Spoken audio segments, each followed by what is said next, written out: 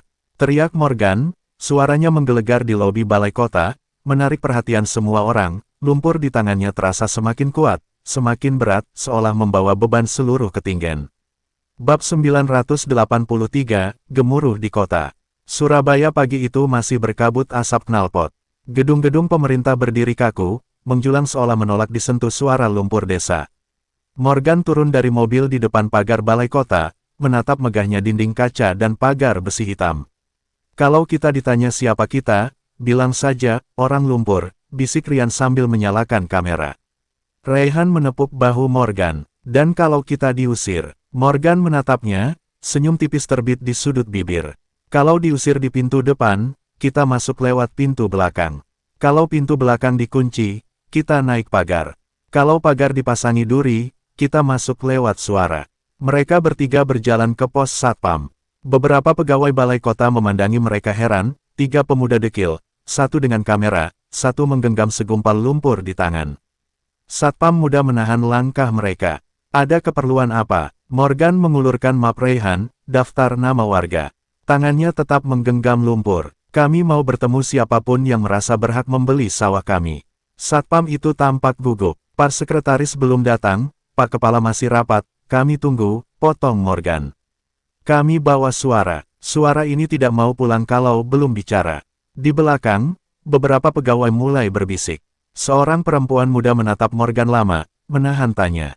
Namanya terpampang di name tag, Vivi. Morgan bertemu mata dengannya, hanya sedetik, tapi cukup. Vivi menarik napas, memalingkan wajah, berjalan cepat masuk lobi. Rayhan menyikut lengan Morgan pelan. Dia dengar suara kita, Mor. Morgan tak menjawab. Matanya menatap pintu balai kota, pintu kaca yang seolah kebal lumpur. Tapi di kepalanya, suara lumpur itu bergolak lagi. Sawah ketinggian, balai bambu, lampu minyak, amplop lusuh, tangan petani, suara anak-anak di pangkuan ibu mereka. Suara itu terlalu keras untuk dipendam. Beberapa menit kemudian, pintu kaca terbuka. Sosok Johnson keluar, diapit dua orang berpakaian rapi. Wajahnya menegang ketika melihat Morgan berdiri di tepi lobi. Lumpur masih menetes di telapak tangannya. "Morgan, aku kira kau cukup pintar untuk tidak membawa lumpur ini ke sini," kata Johnson, suaranya tertahan marah. Morgan maju selangkah. Di belakangnya, Rayhan merapat, Ryan mengangkat kameranya. "Aku bawa lumpur ini karena kau lupa, Johnson," kata Morgan tenang. "Lupa kalau angka di kertasmu tidak bisa menanam padi. Lupa kalau suara orang desa tidak bisa kau kubur di gedung ini." Johnson mendekat, berbisik dingin. "Kalau kau teruskan ini, Morgan, kau akan sendirian. Kau akan kehilangan segalanya." Morgan menatapnya, mata hitamnya tidak bergetar. "Selama lumpur ini hidup, aku tidak akan pernah sendirian." Di kejauhan, sirine motor polisi menyala. Beberapa orang berpakaian resmi mulai berkumpul di pintu lobi. Pegawai keluar masuk, menatap Morgan seolah melihat pecahan tanah di lantai marmer bersih. Tapi Morgan tidak mundur. Ia menatap Johnson, menatap lobi balai kota, menatap langit Surabaya yang keruh. Dan di telapak tangannya, lumpur ketinggian menetes, menjalar ke lantai, menodai sepatu mahal Johnson. Satu tetes. Tapi dari satu tetes itu, suara lumpur mulai menjalar ke kota. Serangan balik Kaysen dan pengaruh media tiba-tiba, dari kerumunan pegawai, muncul Kaysen. Wajahnya menunjukkan senyum sinis yang familiar, di sampingnya berdiri Vivi dengan ekspresi campur aduk antara terkejut dan rasa jijik yang berusaha disembunyikan. "Lihat siapa ini, si anak yatim piatu dari desa, main-main di kantor pemerintahan," sindir Kaysen, suaranya sengaja dikeraskan agar terdengar banyak orang. Ia menatap Morgan dari atas ke bawah, seolah melihat kotoran. "Apa ini? Mau jualan lumpur di sini? Mungkin cocok buat masker wajahmu, Vivi." Kaysen tertawa, mencoba meraih tangan Vivi, namun Vivi menarik tangannya dengan cepat. Vivi menatap Morgan. Ada sesuatu di matanya, keraguan, penyesalan, atau mungkin hanya rasa ingin tahu yang besar. Morgan mengabaikan Kaysen. Pandangannya tetap terpaku pada Johnson. "Kau boleh membeli tanah kami, Johnson, tapi kau tidak bisa membeli martabat kami." Johnson tertawa hambar. "Martabat? Dengan lumpur di tanganmu itu. Kau pikir kau siapa? Pahlawan kesiangan." Tiba-tiba, seorang reporter dari sebuah stasiun televisi lokal, yang rupanya sudah berada di lobi untuk meliput acara lain, melihat keributan ini. Dia menyalakan kameranya, mengarahkan mikrofonnya ke arah Morgan. "Bisa jelaskan, Mas, ada apa ini?" Morgan melihat kesempatan itu. Dia meluruskan bahunya, menatap langsung ke lensa kamera. "Kami datang dari Ketinggen. Tanah kami, sawah kami, mau dirampas oleh para konglomerat yang duduk nyaman di gedung-gedung ini. Mereka menawarkan uang, tapi uang itu tidak bisa mengganti hidup kami, sejarah kami, atau masa depan anak cucu kami." Kaysen geram. "Omong kosong. Mereka sudah setuju." "Setuju," sela Rayhan, melangkah maju. Dia mengangkat mapnya. "Ini daftar nama-nama warga yang menolak. Mereka dipaksa, diintimidasi." Wajah Johnson memerah. Dia memberi isyarat kepada dua orang bersamanya untuk mendekat, seolah ingin mengusir Morgan dan teman-temannya. Namun, kehadiran kamera dan reporter membuat mereka ragu. Vivi, yang tadinya diam, kini melangkah sedikit maju. "Morgan, sebaiknya kau pulang saja. Ini bukan urusanmu lagi." Morgan menoleh ke arah Vivi. Ada nada sakit di suaranya, tapi tatapannya tetap tegas. "Ini urusanku, Vivi. Ini urusan kita semua. Kau juga dibesarkan dari tanah, bukan dari beton." Kalimat itu seperti tamparan bagi Vivi. Wajahnya pucat, tapi dia tidak menjawab. Kaysen, melihat situasi mulai tidak menguntungkan, menarik paksa Vivi menjauh. "Jangan dengarkan omong kosongnya," teriak Kaysen kepada reporter. "Ini hanya orang-orang kampung yang tidak tahu berterima kasih." Tapi Ryan sudah merekam semua percakapan itu. Dia maju, kameranya terus merekam Kaysen dan Johnson. "Kami punya bukti intimidasi, Pak. Rekaman ini akan jadi saksi di pengadilan rakyat."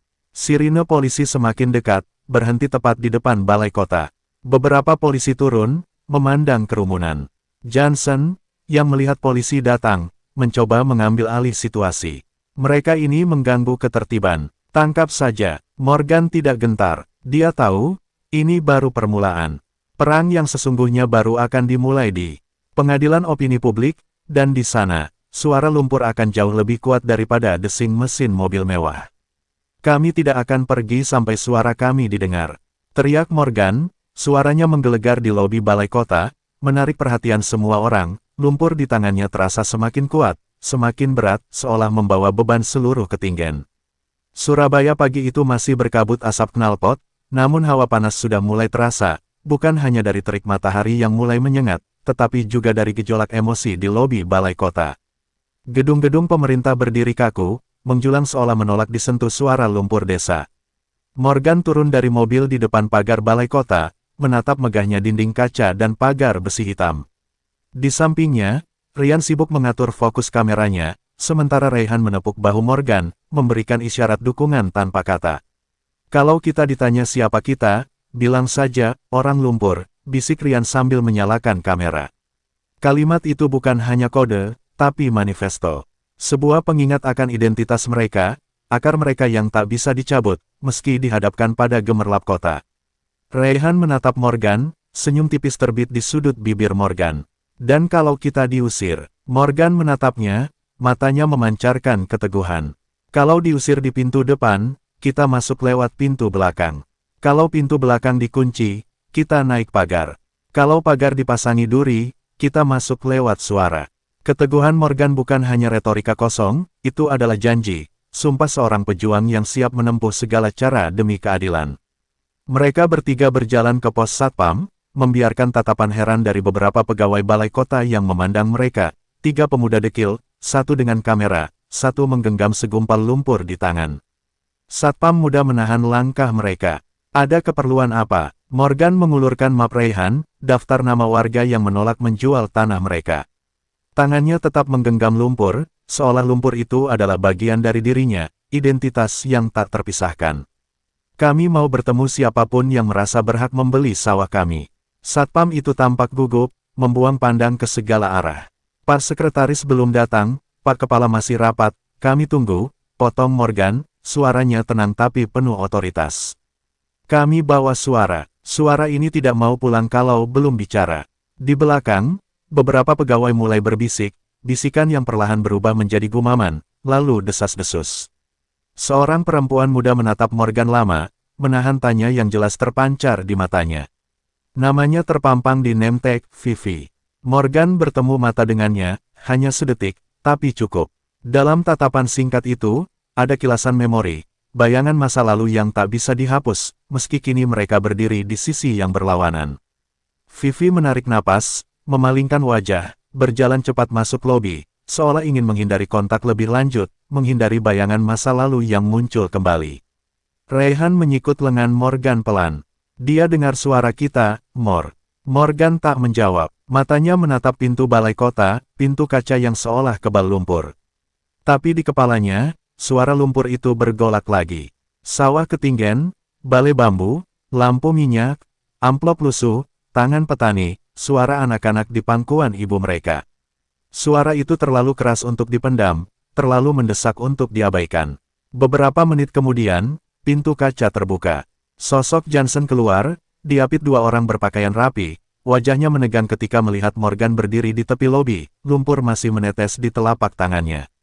Morgan, aku kira kau cukup pintar untuk tidak membawa lumpur ini ke sini, kata Johnson, suaranya tertahan marah, menunjukkan ketidaknyamanan dan mungkin sedikit rasa terancam. Morgan maju selangkah. Di belakangnya, Rayhan merapat, siap memberikan dukungan. Ryan mengangkat kameranya, merekam setiap momen. Aku bawa lumpur ini karena kau lupa, Johnson, kata Morgan tenang, namun ada nada menuduh yang jelas. Lupa kalau angka di kertasmu tidak bisa menanam padi. Lupa kalau suara orang desa tidak bisa kau kubur di gedung ini. Johnson mendekat, berbisik dingin, nada ancaman tersirat jelas. Kalau kau teruskan ini, Morgan, kau akan sendirian. Kau akan kehilangan segalanya. Ancaman itu adalah upaya terakhir untuk mematahkan semangat Morgan, untuk membuatnya gentar. Namun, Morgan menatapnya, mata hitamnya tidak bergetar. Selama lumpur ini hidup, aku tidak akan pernah sendirian. Kalimat itu bukan hanya perlawanan, tapi juga keyakinan yang kokoh. Di kejauhan, sirine motor polisi menyalak, semakin dekat. Beberapa orang berpakaian resmi mulai berkumpul di pintu lobi. Pegawai keluar masuk, menatap Morgan seolah melihat pecahan tanah di lantai marmer bersih, seolah Morgan adalah noda yang harus segera dibersihkan. Tapi Morgan tidak mundur. Ia menatap Johnson, menatap lobi balai kota, menatap langit Surabaya yang keruh. Dan di telapak tangannya, lumpur ketinggian menetes, menjalar ke lantai, menodai sepatu mahal Johnson. Satu tetes. Tapi dari satu tetes itu, suara lumpur mulai menjalar ke kota. Serangan balik Kaisen dan pengaruh media tiba-tiba, dari kerumunan pegawai, muncul Kaisen. Wajahnya menunjukkan senyum sinis yang familiar, di sampingnya berdiri Vivi dengan ekspresi campur aduk antara terkejut dan rasa jijik yang berusaha disembunyikan. Kaisen, selalu mencari kesempatan untuk menjatuhkan Morgan, segera memanfaatkan momen ini. Lihat siapa ini, si anak yatim piatu dari desa, main-main di kantor pemerintahan, sindir Kaisen, suaranya sengaja dikeraskan agar terdengar banyak orang, ingin mempermalukan Morgan di hadapan publik. Ia menatap Morgan dari atas ke bawah, seolah melihat kotoran yang tidak pantas berada di tempat itu. Apa ini? Mau jualan lumpur di sini? Mungkin cocok buat masker wajahmu, Vivi? Kaisen tertawa, mencoba meraih tangan Vivi, namun Vivi menarik tangannya dengan cepat, sebuah penolakan yang jelas. Vivi menatap Morgan, ada sesuatu di matanya, keraguan, penyesalan, atau mungkin hanya rasa ingin tahu yang besar akan apa yang akan dilakukan Morgan selanjutnya. Morgan mengabaikan Kaisen, menganggapnya tak lebih dari gangguan. Pandangannya tetap terpaku pada Johnson, lawan yang sebenarnya. Kau boleh membeli tanah kami, Johnson, tapi kau tidak bisa membeli martabat kami. Pernyataan itu adalah pukulan telak bagi Johnson, menyinggung harga diri dan integritasnya. Johnson tertawa hambar, mencoba menutupi kegusarannya. Martabat, dengan lumpur di tanganmu itu. Kau pikir kau siapa? Pahlawan kesiangan. Tiba-tiba, seorang reporter dari sebuah stasiun televisi lokal, yang rupanya sudah berada di lobi untuk meliput acara lain, melihat keributan ini. Dia melihat potensi berita besar. Dia menyalakan kameranya, mengarahkan mikrofonnya ke arah Morgan. Bisa jelaskan, Mas, ada apa ini? Morgan melihat kesempatan itu, sebuah panggung tak terduga untuk menyuarakan kebenaran. Dia meluruskan bahunya, menatap langsung ke lensa kamera, sorot matanya tajam dan penuh keyakinan. Kami datang dari Ketinggen. Tanah kami, sawah kami, mau dirampas oleh para konglomerat yang duduk nyaman di gedung-gedung ini. Mereka menawarkan uang, tapi uang itu tidak bisa mengganti hidup kami, sejarah kami, atau masa depan anak cucu kami. Suara Morgan jelas dan lantang, menarik perhatian semua orang di lobi. Kaisen geram, melihat rencananya untuk mempermalukan Morgan justru menjadi bumerang. Omong kosong, mereka sudah setuju. Dia membantah dengan keras, mencoba memutarbalikkan fakta. Setuju, sela Raihan, melangkah maju, tangannya mengangkat mapnya tinggi-tinggi. Ini daftar nama-nama warga yang menolak. Mereka dipaksa, diintimidasi. Raihan tak segan membela Morgan, menunjukkan solidaritas yang kuat. Wajah Johnson memerah, amarahnya memuncak. Dia memberi isyarat kepada dua orang bersamanya untuk mendekat, seolah ingin mengusir Morgan dan teman-temannya secara paksa. Namun, kehadiran kamera dan reporter membuat mereka ragu, takut tindakan mereka akan terekam dan menjadi sorotan publik. Vivi, yang tadinya diam, kini melangkah sedikit maju. Ada nada keprihatinan dalam suaranya, mungkin juga sedikit ketakutan. Morgan, sebaiknya kau pulang saja.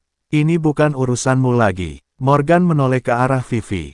Ada nada sakit di suaranya, mengingat ikatan mereka di masa lalu, tapi tatapannya tetap tegas. Ini urusanku, Vivi. Ini urusan kita semua. Kau juga dibesarkan dari tanah, bukan dari beton. Kalimat itu seperti tamparan bagi Vivi, mengingatkannya pada asal-usulnya, pada nilai-nilai yang mungkin telah ia lupakan. Wajahnya pucat, tapi dia tidak menjawab, seolah terjebak di antara dua dunia. Kaisen, melihat situasi mulai tidak menguntungkan, menarik paksa Vivi menjauh, ingin menghentikan Vivi agar tidak terpengaruh oleh Morgan. Jangan dengarkan omong kosongnya, teriak Kaisen kepada reporter, mencoba mengalihkan perhatian dan meremehkan apa yang dikatakan Morgan. Ini hanya orang-orang kampung yang tidak tahu berterima kasih. Tapi Ryan sudah merekam semua percakapan itu. Dia maju, kameranya terus merekam Kaisen dan Johnson, memastikan setiap kata dan tindakan terekam dengan jelas. Kami punya bukti intimidasi, Pak. Rekaman ini akan jadi saksi di pengadilan rakyat. Ancaman itu adalah kartu as yang dilempar Morgan dan timnya, menunjukkan bahwa mereka tidak datang tanpa persiapan.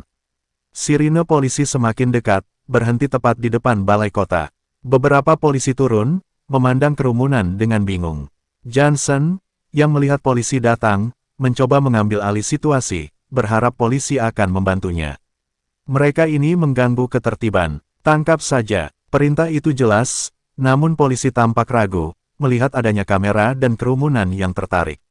Morgan tidak gentar. Dia tahu, ini baru permulaan. Perang yang sesungguhnya baru akan dimulai di pengadilan opini publik, dan di sana, suara lumpur akan jauh lebih kuat daripada desing mesin mobil mewah. Kami tidak akan pergi sampai suara kami didengar. Teriak Morgan, suaranya menggelegar di lobi balai kota, menarik perhatian semua orang. Lumpur di tangannya terasa semakin kuat, semakin berat, seolah membawa beban seluruh ketinggian, beban yang kini ia pikul dengan bangga.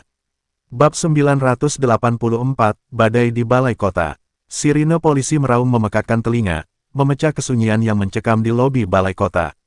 Dua orang polisi berseragam lengkap melangkah masuk, tatapan mereka menyapu kerumunan yang telah terbentuk. Ketegangan terasa nyata, menguasai setiap sudut ruangan. Johnson segera memanfaatkan kedatangan mereka. Pak polisi, tangkap orang-orang ini. Mereka mengganggu ketertiban umum dan membuat kekacauan. Teriak Johnson, menunjuk Morgan dengan jarinya yang gemetar, mencoba memprovokasi. Morgan tidak bergeming. Dia berdiri tegak, lumpur di tangannya masih menetes perlahan ke lantai marmer, seolah menjadi simbol perlawanan yang tak tergoyahkan. Rayhan dan Ryan berada di sampingnya, dengan Ryan masih merekam segala yang terjadi. Reporter televisi lokal itu juga tak mau ketinggalan, kameranya terus merekam, mengabadikan setiap momen drama yang sedang berlangsung. Tunggu dulu, Pak, suara reporter itu lantang, menginterupsi Johnson. Kami sedang meliput. Ada dugaan intimidasi terhadap warga terkait penggusuran lahan sawah. Pihak balai kota seharusnya menjelaskan, bukan justru menyuruh penangkapan. Salah satu polisi, yang tampaknya lebih senior, menatap Johnson dan kemudian beralih ke Morgan.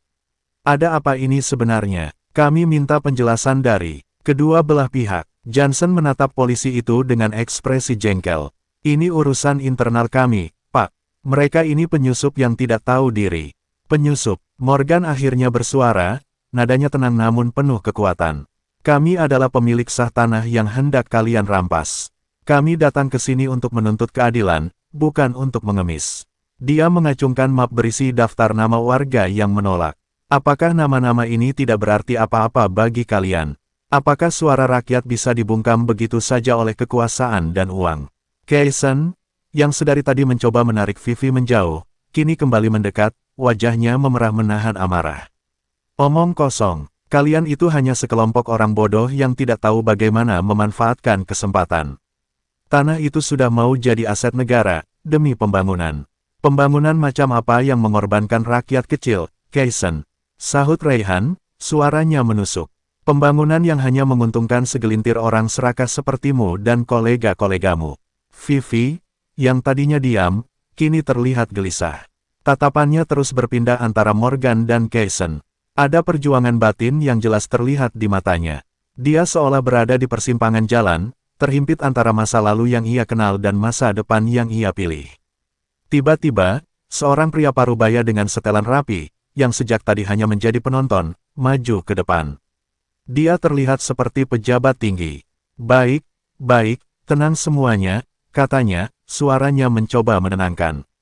Saya Pak Rahmat, Kepala Dinas Pertanahan. Saya akan dengar penjelasan dari kedua belah pihak. Tapi tidak di sini, ini bukan tempat yang layak untuk berdiskusi. Silakan masuk ke ruang rapat saya. Dia menunjuk ke arah koridor. Morgan melihat kesempatan itu. Ini adalah langkah maju, setidaknya mereka akan didengar di tempat yang seharusnya. Kami akan masuk, Pak. Tapi dengan syarat, reporter ini dan kamera kami ikut masuk. Biar semua jelas dan transparan. Pak Rahmat mengernyitkan dahi. Apa perlu seperti itu? Sangat perlu, Pak, jawab Morgan tegas. Kami tidak ingin ada rekayasa atau pemutarbalikan fakta di balik pintu tertutup. Rakyat berhak tahu. Johnson terlihat geram, hendak memprotes, namun Pak Rahmat mengangkat tangannya, mengisyaratkan Johnson untuk diam. Pak Rahmat berpikir sejenak, menimbang untung ruginya. Sorotan media bisa menjadi bumerang jika mereka menolak, tapi juga bisa menjadi peluang untuk menunjukkan bahwa mereka terbuka dan tidak ada yang disembunyikan. Baiklah, kata Pak Rahmat akhirnya, dengan nada enggan. Asal mereka menjaga ketertiban, ikut saya. Morgan mengangguk. Dia menatap Ryan dan Rayhan, memberikan isyarat bahwa mereka telah memenangkan putaran pertama. Ryan mengacungkan jempol, dan Rayhan tersenyum tipis. Vivi masih berdiri di sana, menatap Morgan dengan tatapan yang sulit diartikan. Ada campuran kekaguman, penyesalan, dan mungkin, sedikit rasa takut melihat keberanian Morgan. Kaisen menarik lengannya dengan kasar. Untuk apa kau melihat orang kampung itu, Vivi?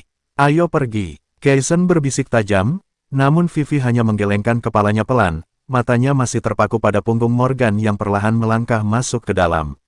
Di dalam ruang rapat yang dingin dan mewah, kontras antara lumpur di tangan Morgan dan meja marmer mengilap semakin terasa.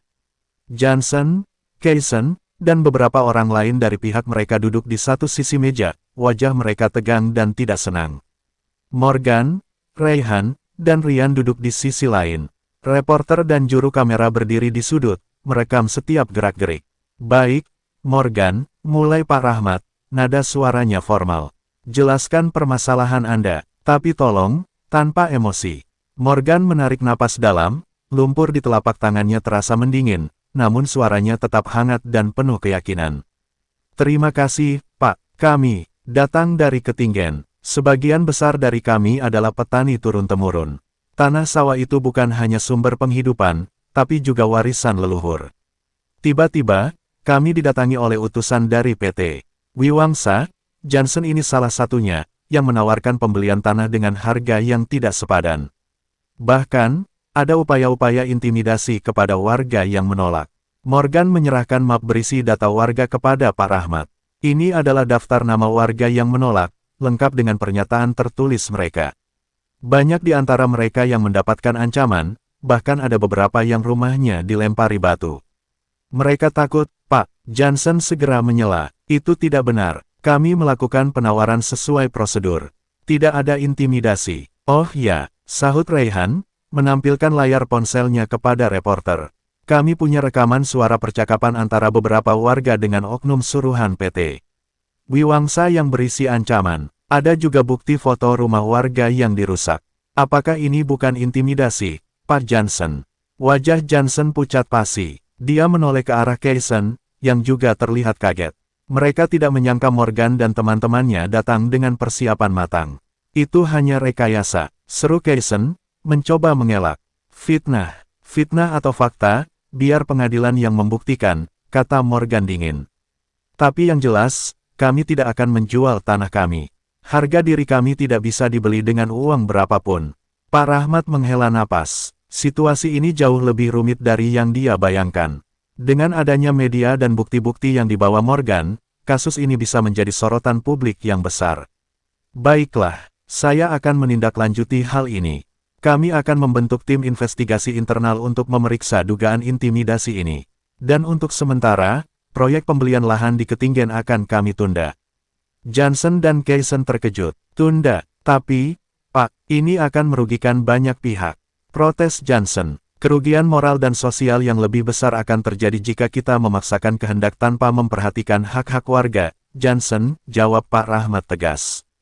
Saya tidak akan membiarkan ada kasus pelanggaran HAM di bawah kepemimpinan saya.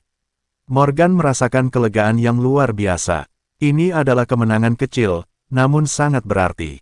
Lumpur di tangannya kini terasa sedikit lebih ringan, seolah beban seluruh Ketinggen telah terangkat sebagian. Terima kasih, Pak Rahmat, kata Morgan, tatapannya penuh hormat.